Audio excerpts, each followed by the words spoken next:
Merci à tous les deux et je voudrais réagir avant de vous donner la parole. D'une manière générale, moi je suis fascinée par le fait que toutes ces recherches sont quasiment des enquêtes policières. Que quand on va voir Titan ou qu'on passe dans la grotte Chauvet, on est dans cette même enquête d'indices, de petits, des éléments qui vont permettre de reconstituer une histoire, et au fur et à mesure où on trouve d'autres indices, on reconstitue une autre histoire. Et je ne sais pas quel est le corps du défunt dans cette affaire-là. La deuxième chose que je trouve intéressante, c'est que dans la première partie, on était sur des données qui étaient nécessairement des données abstraites, des données qui étaient prises par des instruments, que les instruments soient embarqués sur des sondes ou les télescopes au sol. Et donc on avait des données qu'on ramenait dans le visible, qu'on ramenait dans une image et à travers les peintures de Lily dans une image représentative, enfin figurative. Et là, ce qui me frappe dans votre travail, c'est qu'on parle de choses extraordinairement concrètes. Et il a eu la gentillesse de nous en apporter, mais voilà. Donc c'est des choses, je peux les toucher, je peux les prendre. C'est de la roche. Et ça part vers une modélisation qui est extraordinairement abstraite. Donc le rôle des modèles dans tout ça, ça me paraît intéressant. Et dans ta présentation, Guillemette, la terre du GIEC, elle est tout sauf une terre à laquelle je m'identifie. Et ça, je trouve aussi que c'est une question intéressante. Think of yourself as a planet. Celle-là, c'est la mienne de planète. Et je m'identifie absolument pas à cette planète-là. Et je pense que ces représentations c'est aussi des questions ce soir. Voilà. Donc, si vous voulez réagir à ça, ou s'il y en a des gens qui ont des questions plus particulières à poser, ouvrir la discussion. Comment vous naviguez entre les objets tangibles et quand même, quand on va dans une grotte, c'est sportif, et le modèle. Est-ce que vous représentez la grotte à travers les modèles ou les deux, ou le climat à travers est-ce que vous les voyez, vous? En fait, on travaille sur plusieurs échelles et c'est pas le travail de moi tout seul. Hein. Je pense, oui. On travaille sur plusieurs échelles. Et en fait, pour arriver à ce résultat qui est partiel quand même, hein, ce que j'ai montré, c'est des temps bien définis et un endroit bien défini. Hein. Le climat, c'est plus large que ça, et donc il faut multiplier tous les exemples que j'ai montrés. C'est vraiment un point sur un océan de mesures et de reconstruction avec ces archives-là, et aussi avec d'autres archives qui sont les archives glaciaires ou océaniques ou autres d'ailleurs. Voilà. Donc oui, donc il y a plein d'étapes. Ça, c'est une petite partie du travail de reconstruction. Voilà.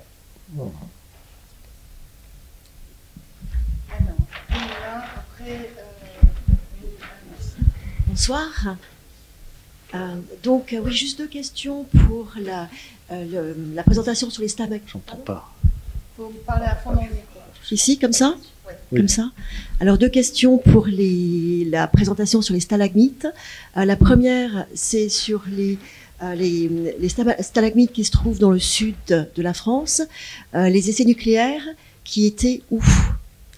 Alors, ce sont les essais nucléaires qui ont été faits par la Russie, les États-Unis, la France, dans le monde entier. Hein, et savoir... on retrouve la trace, donc, dans les grottes. oui, absolument. C'est-à-dire que ça se mélange, ça devient, comme je l'ai évoqué, c'est global. C'est-à-dire qu'on fait des essais nucléaires et l'atmosphère se mélange, le CO2 se mélange dans l'atmosphère assez rapidement. C'est-à-dire que ça s'homogénéise. C'est pas local, c'est global. C'est vraiment l'activité, la courbe que j'ai montrée de pic des essais nucléaires. Alors, il y a une petite différence entre l'hémisphère nord et l'hémisphère sud, mais c'est tout. Voilà. On n'a rien vu à Tchernobyl, à 1963. Non, parce que... 1963. Oui, alors 63, vous voyez, ça s'est arrêté parce que c'est le traité de Moscou qui a interdit, enfin, où les grandes puissances ont dit on ralentit les essais nucléaires. La France a même arrêté bien plus tard. Hein.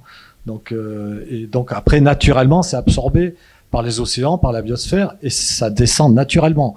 C'est pour ça qu'il y a un pic à 63. Sinon, ça aurait continué d'augmenter. C'est-à-dire que dans ces stalagmites du sud-ouest de la France, il y a finalement les essais nucléaires à Mururoa ou Bah oui, tous. Oui, c'est-à-dire tout ça, ou ceux du Sahara, ou ceux je sais pas, c'est à Bikini, je crois, les Américains, les Russes, je ne sais où.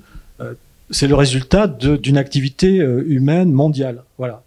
Qu'on retrouve dans les stalagmites. Voilà. D'accord, merci. Et l'autre question, qu'est-ce que ça vous dit à vous aujourd'hui sur ce qui est en train de se passer dans le climat, ces courbes avec ces hauts et ces bas? Comment vous l'analysez, sachant ça, en fait? Alors ça, en fait, bon, le radiocarbone, ça n'était pas dangereux pour nous. Hein. Bon, on l'a absorbé. C'est un traceur. Hein, c'est des traces. Là, pour les prospectives dans le climat du futur, c'est un peu plus compliqué. Ce que je peux vous dire, c'est qu'en parallèle des études sur les stalagmites, on fait des mesures du climat souterrain. Depuis 25 ans, 30 ans, on a parmi les plus longues séries, par exemple à la grotte de Villars ou à celle de Chauvet, on a 30 ans de mesures, et on voit que les températures changent. On voit que les teneurs en gaz carbonique dans la grotte changent. Et ça, c'est directement lié à l'activité humaine. C'est-à-dire que c'est lié au réchauffement. Alors, ils sont régionalement un peu différents, mais la température augmente maintenant, on le voit dans les grottes. Et comment pouvez-vous, évidemment on sait que c'est lié à l'activité humaine, mais comment, à partir du moment où vous êtes en phase de courbe, finalement, d'une variation sur des dizaines et des centaines de milliers d'années, comment pouvez-vous dire là, c'est l'activité humaine? Ah ben, alors là, ça c'est pas les stalagmites qui le disent. Ça c'est je dirais, c'est tout le reste. C'est-à-dire que c'est les mesures de CO2 dans les carottes de glace. Hein, en termes de CO2, on est passé à plus de 410 ppm. Voilà. On n'a jamais dépassé. Donc, donc voilà, oui. c'est d'autres informations. Les stalagmites, pour l'instant, alors ça réagit quand même lentement. Hein, vous voyez, c'est années sur quelques décennies. On verra sans doute dans les stalagmites le résultat du changement climatique dans le futur proche. Mais voilà. Merci.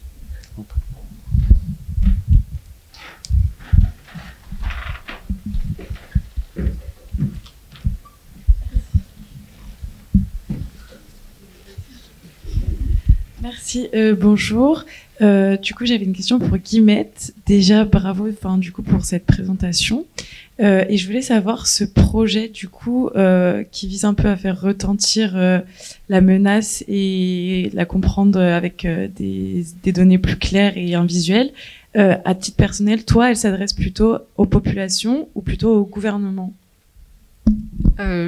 Beaucoup de mon travail que je fais investit le public. C'est toujours des installations assez interactives. Donc, pour moi, le public, c'est plutôt mon projet. L'échelle encore, je suis assez modeste avec l'impact de ce que je peux faire en tant qu'artiste. Mais pour moi, déjà, avoir 5 personnes qui travaillent ensemble dans une de mes installations, c'est déjà créer une nouvelle cosmologie. Je reviens aux stalagmites.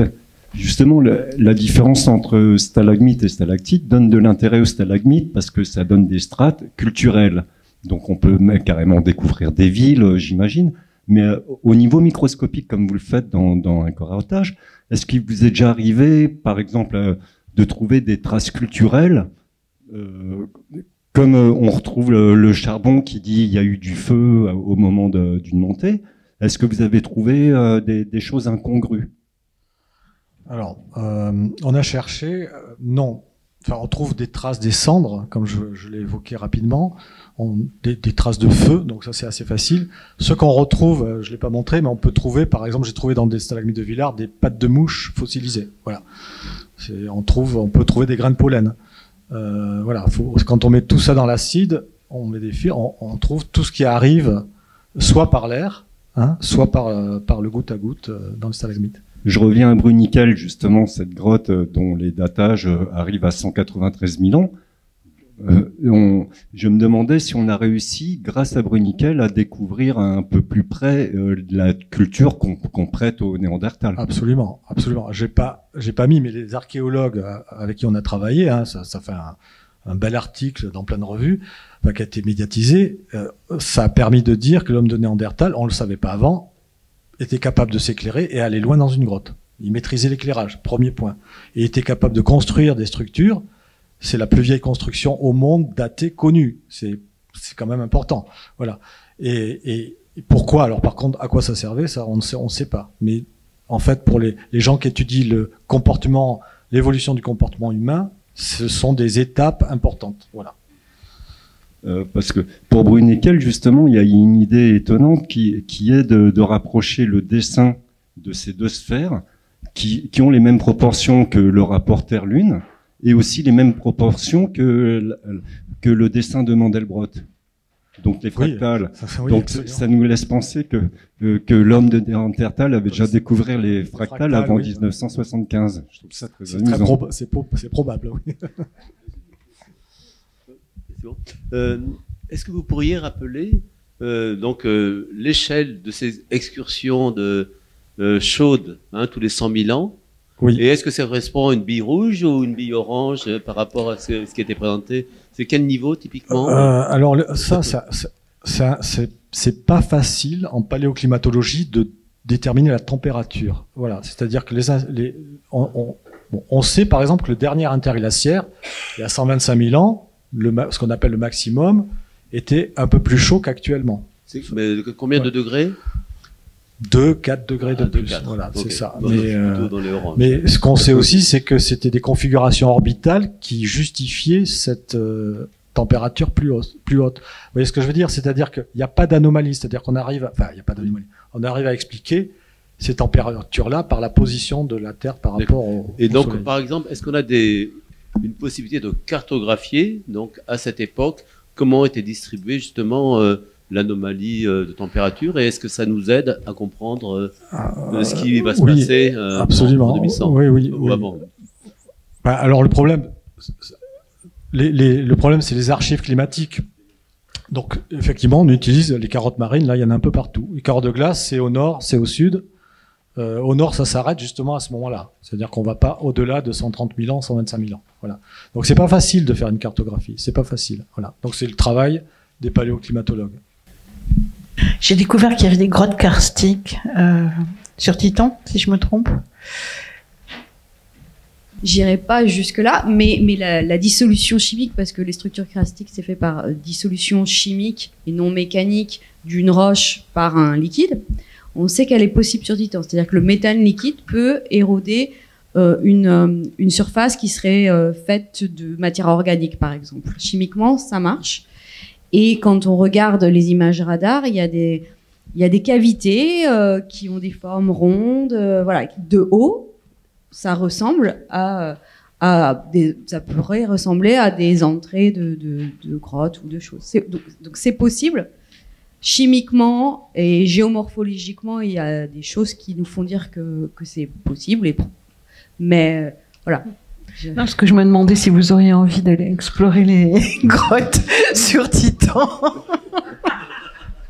Non.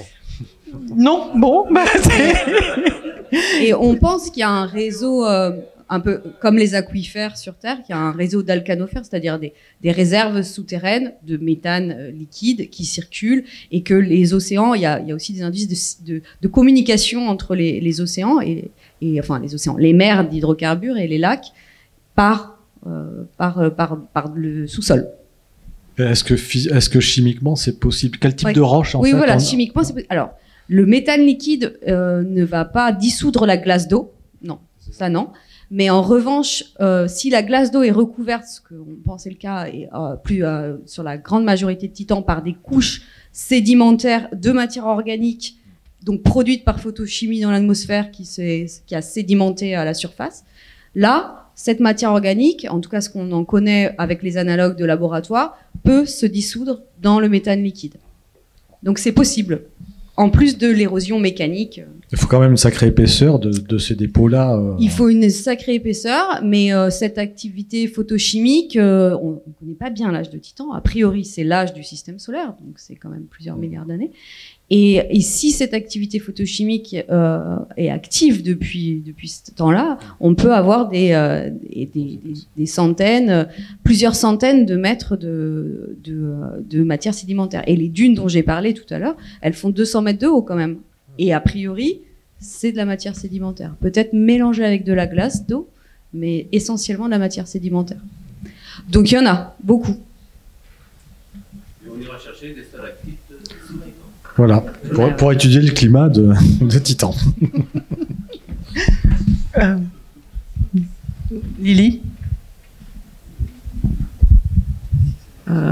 Je ne sais pas à qui je pose des questions, en fait, mais c'est autour d'un point que tu as fait, Annick, avant, que la domination de vision, pourquoi pas le son. Et ça m'a rappelé une chose que tu m'as dit, Dominique, il y a, je pense qu'en janvier, en faisant ton expo.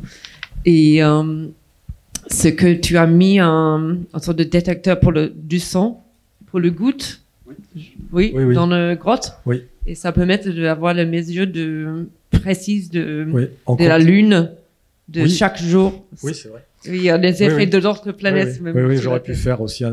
On compte les gouttes dans les grottes avec des capteurs c'est des micros dans des boîtes et on compte les gouttes pour étudier l'infiltration. Et moi, je me suis amusé à comparer ces chroniques. On a des chroniques sur plusieurs années.